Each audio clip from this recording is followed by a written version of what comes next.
Hello hi welcome to my channel. Big boss September 13th review short video.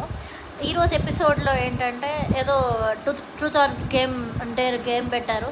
ఆ గేమ్లో ఎందుకు ఆ game పెట్టారో ఏమో టైంపాస్ కోసం పెట్టినట్టు అనిపించింది. దాంట్లో పర్టికులర్గా నిఖిల్ని లేడీ గెటప్ వేయాలని అడిగితే నిఖిల్ డాన్స్ ఒకటి. సో అది బాగా అనిపించింది అంతే. ఇంకా ఓవరాల్గా అది మొత్తం సోగానే అనిపించింది. అండ్ యష్మి నువ్వు చేసినది ఏంటి అని అంటే తప్పేంటి అని అడుగుతుంది. దొంగతనం చేసిన చికెన్ చేసిన అని ఒప్పుకుంది.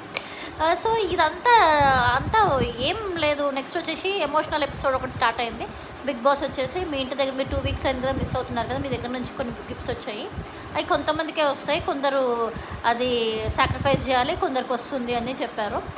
అది 2 weeksలో వీళ్ళకి ఇంత ఎమోషనల్ ఏంటో నాకు అర్థం కావట్లేదు. ఆ ఆబ్జెక్ట్స్ వచ్చినా కూడా మళ్ళీ ఇంటికే వెళ్తాయి కదా. మీరు ఒక 6 weeks 7 weeks అయ్యారు, మీ ఫ్యామిలీని మిస్ అవుతున్నారంటే అది వేరు. ఏంటో ఈ ఎపిసోడ్ నాకే